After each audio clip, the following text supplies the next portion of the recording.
So take that, Matt. Okay. Exodus 21, we get into a really cool section. God is going to be giving out these rules to his people. Now, a lot of us hear that. We hear rules and we think, oh, I don't want any rules. But the truth is that we all love rules. We all love rules. There are rules when you are installing electricity. If someone did not follow those rules, we would not have electricity right now. Okay? There are rules when you are fabricating chairs. Aren't you so glad that the fabricators followed the rules in fabricating these chairs, or you would have sat down and just crunched down to the floor? Okay? So there are rules all over the place that are fantastic rules. Now, there are a lot of rules that are not so fantastic, but still, rules are generally a good thing. Oftentimes, they help to keep us safe, even. Okay? As in some of the examples that I gave you just a moment ago.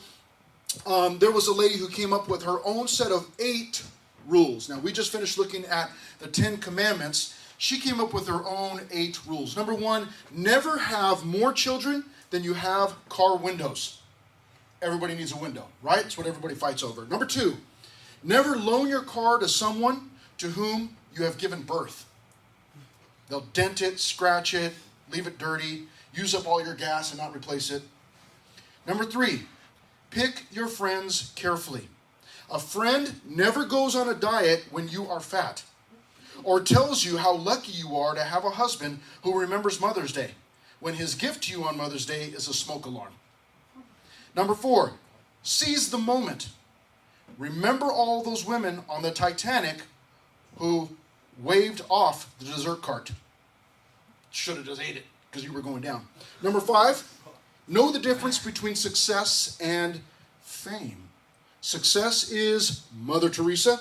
Fame is Madonna, but that's old. Number 6, never be in a hurry to terminate a marriage, she says. Obviously, she was a wife. Remember, you may need this person someday to finish your sentence. Number 7, there are no guarantees in marriage. If that's what you're looking for, go live with a Sears car battery. Number 8, never go to a class reunion pregnant. They will think that's all you have been doing since you graduated. Okay? Rules oftentimes are for many of us, we feel like, man, rules were meant to be broken. God is giving these rules to his people to help govern their lives, to help direct their lives. And it's basically like a road map. If you want to get from here to New Jersey, there are certain roads that you need to follow. Now, some of us would say, well, no, there aren't. I'm not taking the highways, man. I'm revolting and I'm going to do my own thing. Well, that's fine, but you may end up in some river lost somewhere way back in the woods. Nobody will ever find you, and you'll just get eaten by raccoons or something. Who knows? Okay, the rules help to keep us safe, help to govern our lives.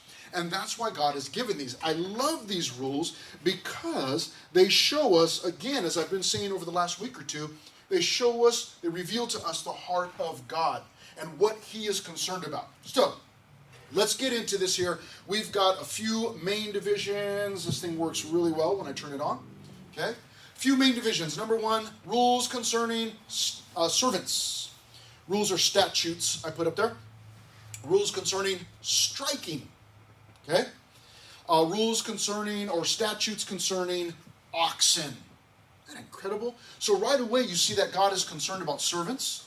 He's concerned about striking, that's hitting. And then he is also concerned about dealing with oxen.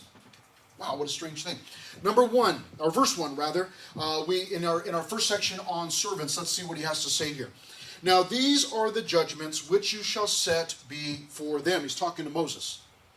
If you buy a Hebrew servant, okay?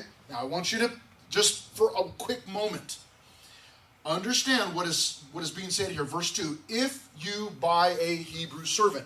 He's talking to the Hebrews, and he says if you buy a Hebrew servant. So it was very possible, and they did, the Hebrews oftentimes owned one another. You go, wait, they owned other human beings? Yes. They would, in a sense, hire someone or purchase their labor. Okay? Let's find out. Why would God be okay with this? If you buy a Hebrew servant, he, Okay, so the first thing that we're seeing is God is dealing here with the male servants. Male servants, beginning at verse 2. If you buy a Hebrew servant, look at this. He shall serve 6 years, and in the 7th he shall go out free and pay nothing. Oftentimes servants would actually hire themselves out. If I were in debt, if I needed money, I might sell myself to Zach Vineyard. And if that was the case, what God is saying is that I would not work for Zach any longer than 6 years. I work 6 years max. In the 7th, he's got to let me go free. Now, it may be that I did not need to pay off that much of a debt, and maybe I worked for him for a year or 5 years or 4 years, but it's not to be any longer than 6 years, 6 years max. So God was concerned that people not be bought into slavery, sell themselves into slavery for a lifetime. He did not want that. That's what they experienced in Egypt. He did not want that for his people. So this is all brand new to them. Remember, many of these people, they're all ages, old, young, it's every age. And the oldest ones in the group had been slaves all of their lives. And what God is saying is, listen, if you sell yourself to be a servant to somebody, you're not to do it any longer than 6 years, and then you are to get your freedom. Verse 2, the 7th he shall go out free and pay nothing. If he comes in by himself, in verse 3, he shall go out by himself. So if he came in single, he's got to leave single. If he comes in married, so if he sold himself into servanthood and servitude and he was married, then his wife shall go out with him. She's got to leave with him. However, verse 4, if his master has given him a wife, and she has borne him sons or daughters, the wife and her children shall be her master's, and he, the guy, shall go out by himself. Okay, so the guy sells himself into slavery to somebody else to pay off his debts or whatever. While he's there working for the master decides, listen, I'm going to allow you to get married. I'm going to give you a wife. And then they get together and they have kids. When it's the 6th year is up, the guy can go free. However, the family belongs to the master. Now, we may or may not like that, but that's how God planned it, okay? If the master was using his own resources to give this wife, well then that woman would belong to the master, okay? Now if you're thinking, well that sounds really crazy, verse 4. Verse 5. But if the servant plainly says, I love my master, my wife and my children, I will not go out free. Now, I want you to keep something in mind, because you may be stuck on, the woman, the kids would have to stay there with the master. That's not right. But understand this. Because we can miss this. The fact that the master would give this man a wife indicates to us that the master cares about the servant. And the master wants to bless that servant. Do you understand? If I hate my servant, I'm certainly not going to give my servant a wife. It's the last thing I'm going to do. I don't want you to enjoy anything. I want you to work yourself, your fingers to the bone. I just want you to work till you die. But this master would be somebody that would say, you know what? I really like this servant, and I am going to bless this servant with a wife. Now, there are lots of other things we can go, wait a minute, he gets to choose the wife and all of that. We're not getting into that right now. We'll get into that later. But here's the thing in verse 5. Look at this. Look at this situation. If the servant says, I love my master, you go, what? Who would do that? Well, some of them had a fantastic relationship. I love my master, my wife, and my children. I will not go out free. Verse 6, then his master shall bring him to the judges.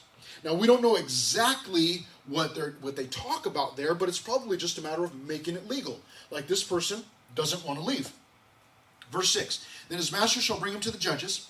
He shall also bring him to the door or to the doorpost, and his master shall pierce his ear. Watch out. with an awl, and he shall serve him forever. In other words, he would take something pointy like a nail. An awl is a little bit different. It's a tool. It's basically like a nail. Put the servant against the doorpost, his ear, and then drive that awl through his ear. And probably put a ring in there indicating that this individual had belonged to somebody for a lifetime. But it was the choice of that servant.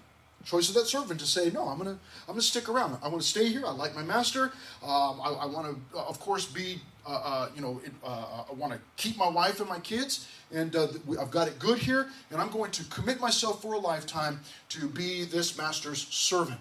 He would then get his ear pierced, whether it's the left or right, we're not told here. But what a strange thing. What a strange thing. But this is the picture of a master and a servant who have a good working relationship. They care about one another, and God is making rules concerning these things so that the masters don't go wild, or so that the masters don't get cheated because the servant just takes off.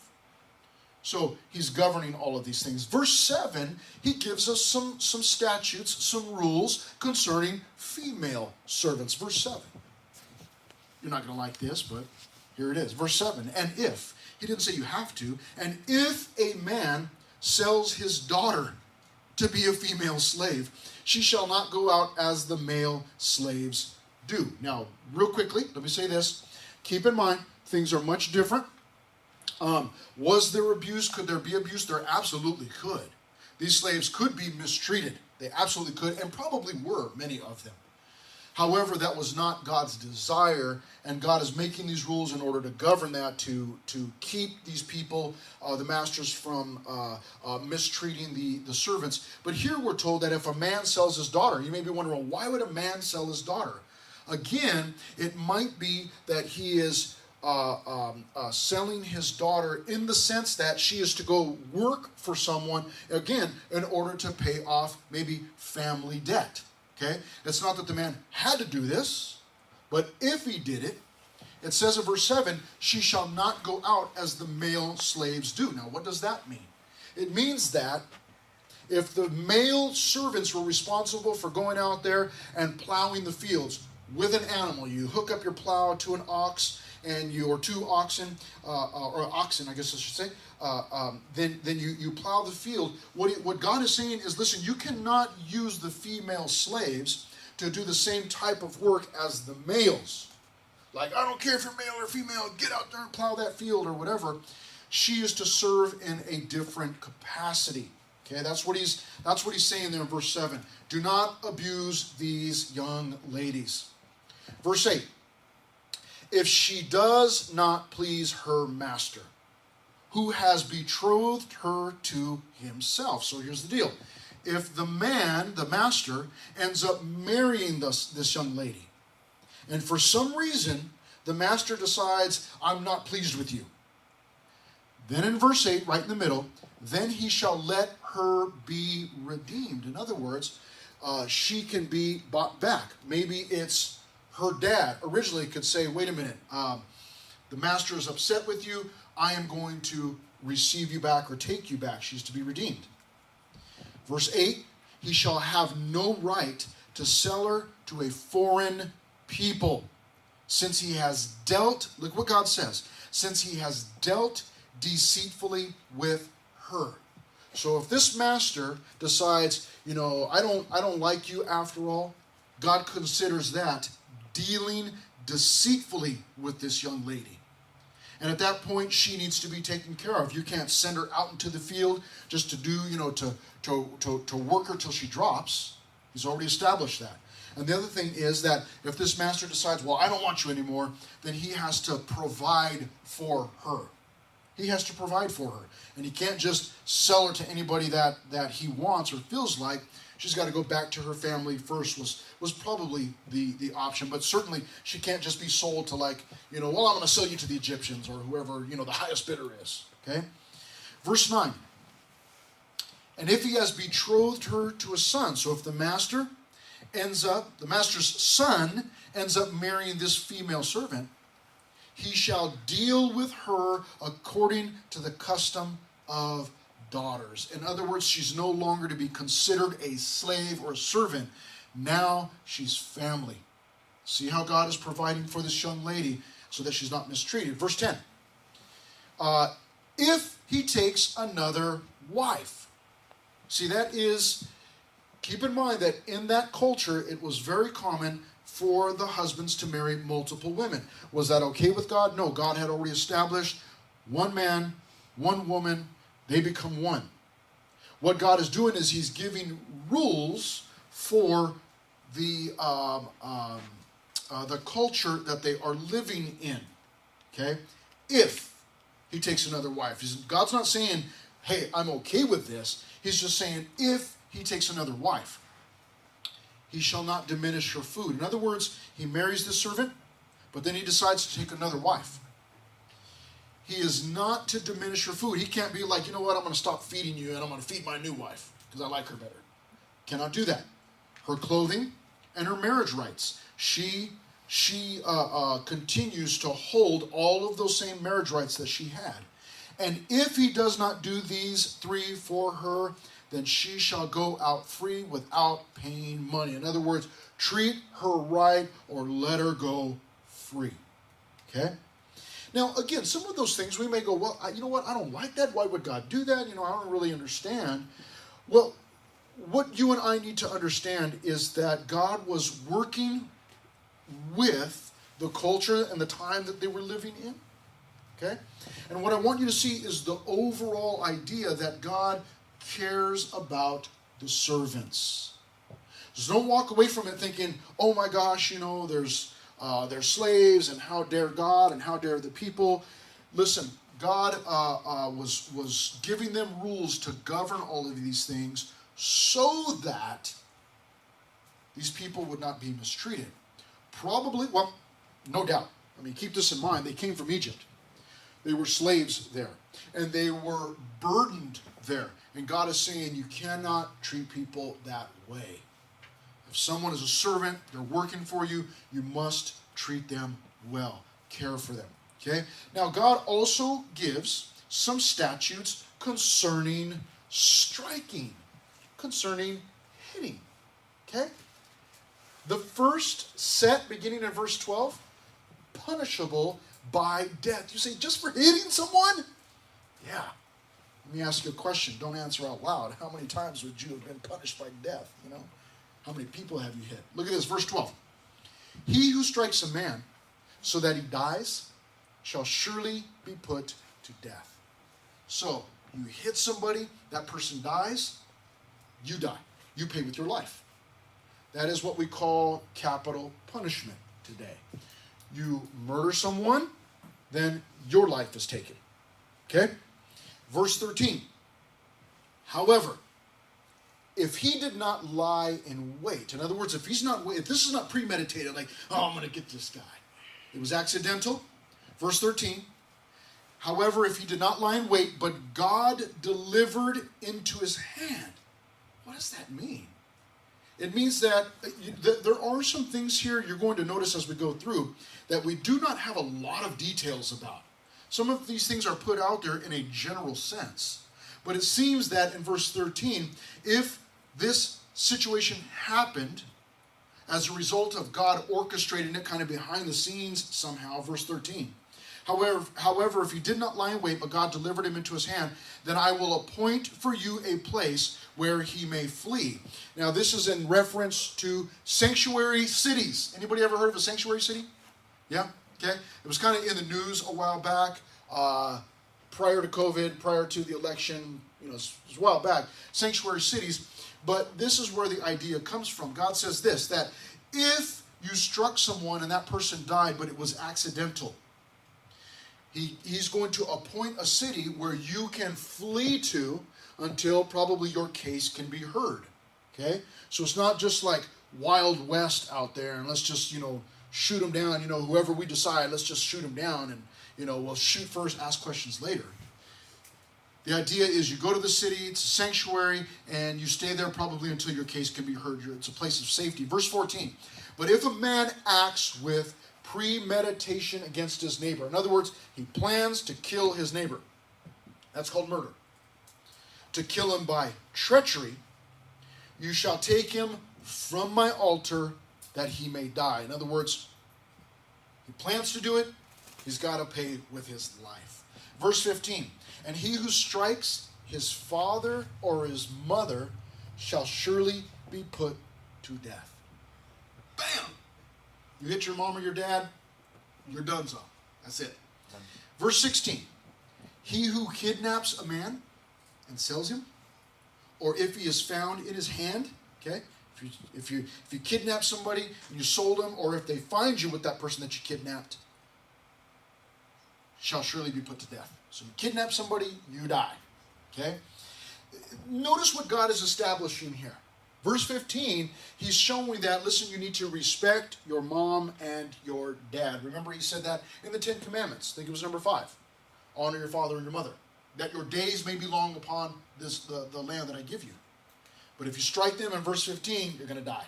Verse 16, you kidnap somebody, you're going to die. Understand, I want you to think about this for just a moment. How different would our world look today if we still followed these rules?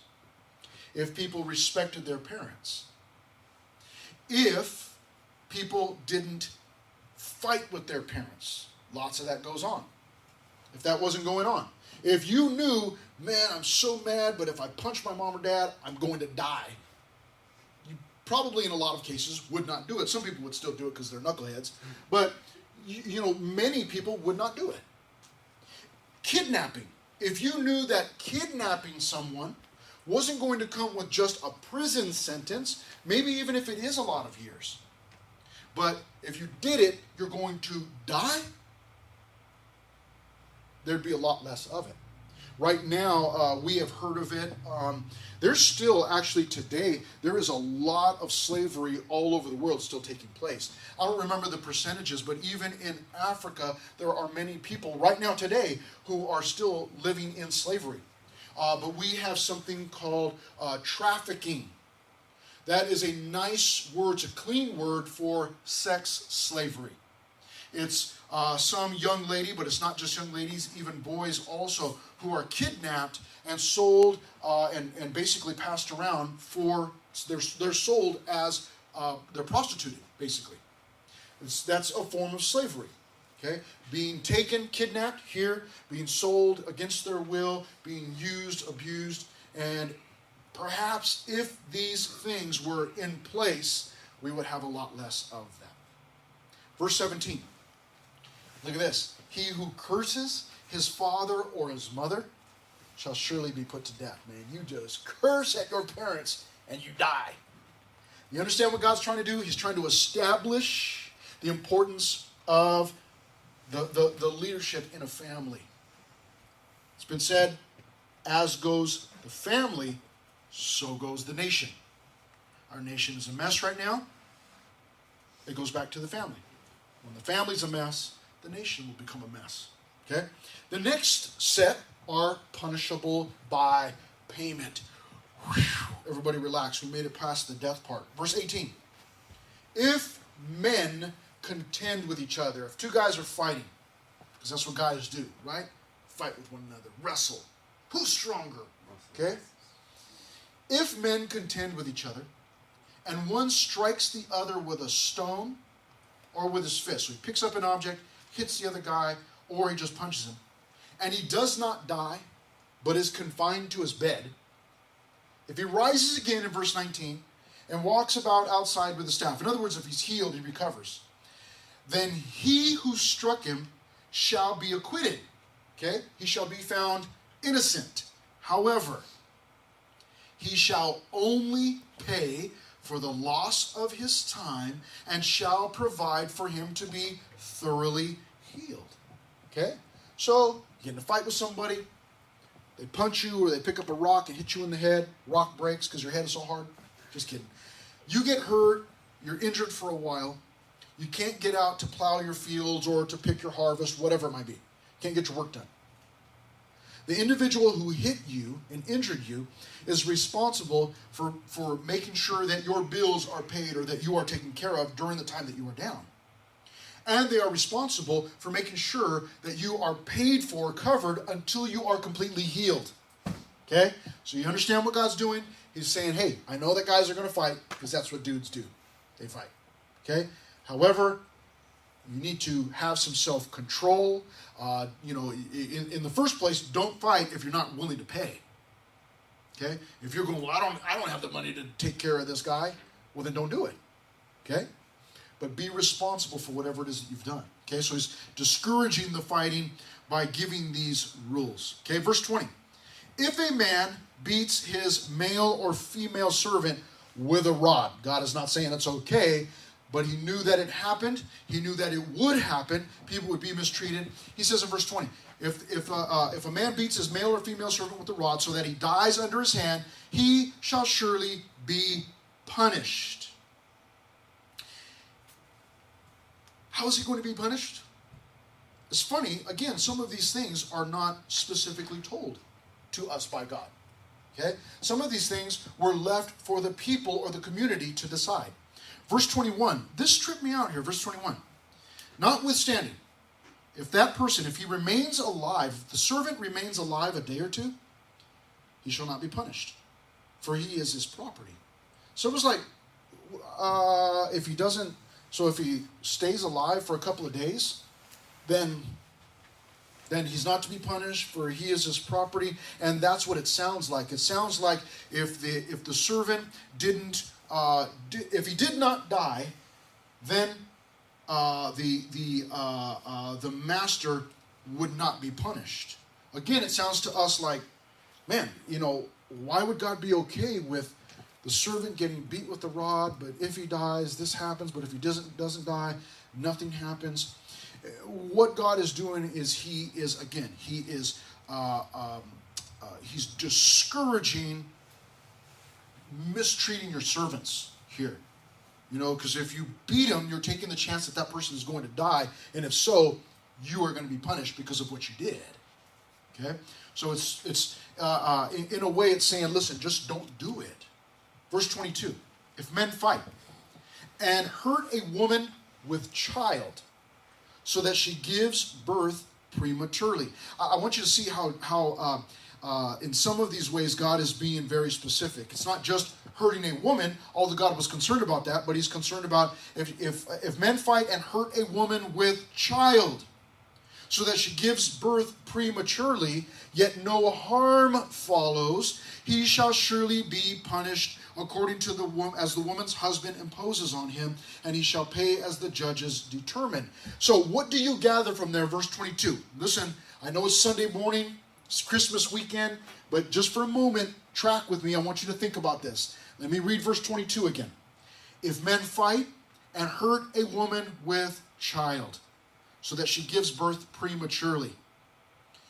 In that rule, what or who is God concerned with? Think about it. Verse 22. Child? He is concerned with the child. Which child? The unborn. The unborn child. Okay, right? What else is he concerned with? The woman. The woman? Yeah. He's concerned with the woman who's been struck accidentally. And he's concerned with the unborn child who, because of the mom being hit and whatever accident that, however that happens, that she ends up giving birth prematurely, God is concerned with all of that. So do you understand what he's doing? God is saying, listen, I don't want you guys fighting. But if you're going to fight somebody, he's talking to the guys, because you know how dudes are, right? What do? They fight. Okay? Not us, because we all love each other, but, guys generally fight. If you're about to fight and you see a woman over there who's pregnant, see what God's doing? He's made a rule about that. You would look and go, oh, wait a minute. If we start fighting and I throw you over there and hit her, and she ends up getting hurt and she gives birth prematurely, there's going to be a price to pay. So let's not do that. You see what God is doing? He's saying, I care about this woman. I care about the unborn child. So don't do that. So we get to see again, we get a peek into God's heart, into his desires. What does God what is he concerned about? He's concerned about people in general, but we're getting some of the specifics here. Verse 22, I like this. If men fight and hurt a woman with a child so that she gives birth prematurely, yet no harm follows, everything's okay, the baby's okay, he shall surely be punished accordingly as the woman's husband imposes on him. She's pregnant. She's waiting outside for her husband. She's waiting outside of the boba shop because I'm pregnant, you better get me some boba right now. Okay? And the husband's inside getting his boba, and two dudes outside start fighting. They knock his wife over. Here comes the baby. When it's all said and done, everybody's okay. The wife's okay, the baby's okay, all right, we're fine. Then the husband, the one that's in getting boba, what he can do is he can impose a punishment on the guy that hurt his wife, that knocked her over, that caused the baby to be born prematurely. Now, it doesn't tell us what the punishment is supposed to be. It's just the husband gets to decide that. Okay? He shall surely be punished accordingly as the woman's husband imposes on him. Can you imagine? I mean, what's the husband? What kind of punishment is the husband? Husband's going to see his wife. Like, man, you hurt my wife. What's he going to do? I mean, you think about your mom and dad. How much does your dad love your mom? And if this happened to your mom, what would your dad do? Kill, right? Or, man, I'm going to take everything you own or whatever. It was up to the husband to decide what the punishment was supposed to be. Additionally, at the end of verse 22, and he shall pay as the judges determine. So it's even to be a legal matter. The judges have to decide, listen, besides the punishment that the lady's husband put on you, you also have to pay some kind of, some amount of money, it sounds like. So in other words, dude, quit fighting around pregnant women, okay? Stay out of the maternity ward if you're going to fight, okay? Because the chances are just too big. Don't do it. Verse 23, but if any harm follows, then you shall give life for life, eye for eye, tooth for tooth, hand for hand, foot for foot, burn for burn, wound for wound, stripe for stripe. How many of you have ever heard of that phrase, an eye for an eye? How many of you ever heard that? Okay? We've all heard that, an eye for an eye. That was not made up by some person on earth. That was God who came up with that. And what he's saying is, in the case of this woman who got hurt, she was pregnant, the baby is born, if everybody's okay, then there's payment, there's punishment and payment to be made. However, if the woman, and he doesn't specify here whether it's just the woman or just the baby, so we have good reason to believe that it's to either the woman or her baby, her child. If either one of them end up injured, then the same is to happen to that man that knocked her over, that hit her, that harmed her. If it causes the woman to be injured, she falls down, she breaks her arm, you take the dude who knocked her down and you break his arm. If the child is hurt, damaged in any way, you are to do the same to the guy that knocked her down. If he knocks the woman down, she gives birth prematurely and the baby dies, the guy who knocked her over dies. So do you understand? Like Levi and Jordan said, God is concerned about all parties involved in this matter, including, obviously, the woman and the child. God is concerned. So what does that do for you and I? What you and I should do as we read through these is to go, well, you know what? If God is concerned about it, then I should be concerned about it also. Okay? Verse 26. If a man strikes the eye of his male or female servant and destroys it, he shall let him go free for the sake of his eye. Okay? So if the servant gets hit in the eye by his master and damages his eye permanently, he's to be set free immediately. Verse 27. And if he knocks out the tooth of his male or female servant, he shall let him go free for the sake of his tooth. So the master gets angry, punches the servant, knocks her tooth out. He just won his freedom. Okay? And he'll talk like this. Praise the Lord. But other than that, it'll be fine. But he gets his freedom. He gets his freedom.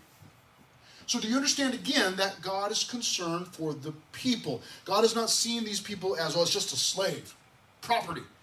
But God is saying, man, you've got to treat them right. You've got to care for them. God is concerned about these people. Let's move on to the third and final section. Let's take it on down to Chinatown, okay? Statutes concerning oxen. Statutes concerning oxen. What a trip. God is concerned about these things. Verse 28, we see that God is concerned if the ox brings harm to a person. If an ox gores a man. Anybody know what gore means? Blood. Blood? Okay? Blood and gore, right? That means if the ox stabs somebody with its horn. Okay? If an ox gores a man or a woman to death, then the ox shall surely be stoned. Not that way. Okay? Killed. And its flesh shall not be eaten. Do not eat that thing. But the owner of the ox shall be acquitted. Okay? So I own an ox. It breaks free. Gores my neighbor. The ox dies. We don't eat the ox. We just kill it, eliminate it, and I am free of any charges. But, verse 29, if the ox tended to thrust its horn in times past, and it has been made known to his owner, if the owner knows, listen man, your ox has been running around town trying to gore people, okay? If he knows that, verse 29, and he has not kept it confined, so that it has killed a man or a woman, the ox shall be stoned, and its owner also shall be put to death. So you knew that your ox chased people and tried to kill them, and you didn't do anything about it. If it happens, someone says, hey, that was Chris Amaro's ox that gored that person. We're going to kill the ox and go get Chris Amaro. He's got to lose his life also. Okay? So be careful. What is God establishing? You and I don't have oxen. Oh, that's right. So we just ignore the section, right? What he's saying is take personal responsibility. Okay? Take personal responsibility. Okay? You harm somebody, you pay the price. Verse 30. If there is imposed on him a sum of money, then he shall pay to redeem his life. Whatever is imposed on him. Notice what God does. He leaves it to the people. If you decide this man's ox gored somebody, you can put him to death.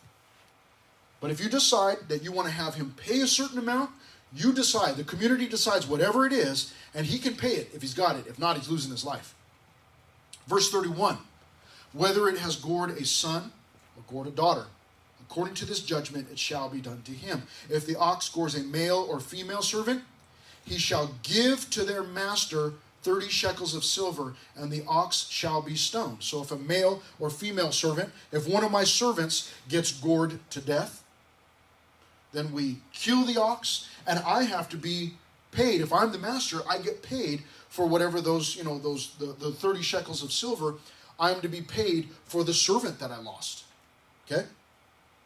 Verse 33, home stretch here, harm to an animal. So statutes concerning oxen who not only harm a person, but harm another animal. Verse 33, and if a man opens a pit, okay, he's digging a pit, you go, why would a man open a pit? What kind of toilets did they have back then? Oh, wait a minute, they didn't have toilets. So they would dig a hole in the ground, set up their, probably their outhouse type of thing or some kind of tent. Okay? So you're in the middle of digging your toilet, basically.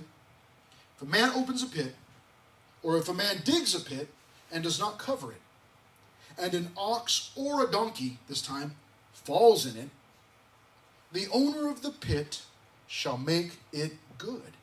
He shall give money to their owner, but the dead animal shall be his. Okay? Now, why would God be concerned about oxen and a donkey falling into a pit? This would be the equivalent. Okay, what does this mean for us? Just think about this. How many of you have, how many of you own, you yourself, you bought a lawnmower, right? None of you bought a lawnmower. Why? Because either your parents have one or you've got gardeners who come with their own lawnmowers. I don't know if you knew this or not, but lawnmowers are stinking expensive. Okay? Hundreds. Okay? If you want a good one. Okay? I've already decided I'm never buying another lawnmower again. If I ever have to buy a lawnmower, I've got a gas one right now. You know, probably start it up. You go. If I ever have to buy another one, I'm getting one of those push ones. Like, so what if it takes me 7 hours to do my front lawn? I don't care. I'm not buying another lawnmower. They're too expensive. But let's say this is the equivalent. Okay, why is he concerned about this oxen or the donkey falling in a pit? What is that? Okay, so let's say that your neighbor has some big hole out in front of the house or something in the street, and you're pushing your lawnmower and your lawnmower falls in there and gets damaged. The owner has to pay you for that. In other words, if your lawnmower gets damaged and it's your neighbor's fault, the neighbor needs to pay for it. Okay? If the neighbor borrows your lawnmower, this is what happens all the time. Hey man, I don't know, something's wrong with your lawnmower. Here, you know, it's like, it was working fine when I gave it to you. You brought it back like 8 weeks later and now it doesn't work anymore, you know? If the neighbor damages the lawnmower, that's what we're talking about here. An ox or a donkey were extremely important to them because they were farm animals. They were tools. Okay? So, verse 34, the owner of the pit shall make it good. He shall give money to their owner, but the dead animal he can actually keep in this case. So in other words, like if my neighbor damaged my lawnmower, he has to pay me for a new one. He can keep the old one if he wants. Who cares about that? But he's got to restore my lawnmower. If one man's ox, verse 35, almost done here. If one man's ox hurts another's so that it dies, then they shall sell the live ox and divide the money from it. And the dead ox they shall also divide. For what? To eat, I guess. Okay, or to mount the horns on your wall or into the front of your Cadillac or whatever. Verse 36. Or if it was known that the ox tended to thrust in time past. Everybody knows Chris Amaro's got an ox, man. That thing is dangerous. It likes to thrust, likes to gore. Don't go over there. And if its owner has not kept it confined, he shall surely pay ox for ox. And the dead animal shall be his own. So I knew that my ox tended to gore and it kills another animal. Okay? What he's saying there is, I've got to give up an ox to restore my neighbor's dead ox. I get to keep the dead ox for whatever use, to eat it, whatever, you know, make dog food out of it, feed to the dog, I don't know, whatever it is, but I've got to restore that. So what is God doing in this section? He is establishing personal responsibility. You break something, you pay for it. You restore it. You make it good. I like these sections. We're going to get more of it. Don't allow yourself to go, oh man, this is so stinking boring, all of these rules. No, what we're doing is through these rules, we're getting to see the heart of God. We get to see the heart of God. Isn't that cool? We get to see God's heart. And he's concerned about so many practical things, personal things. This coming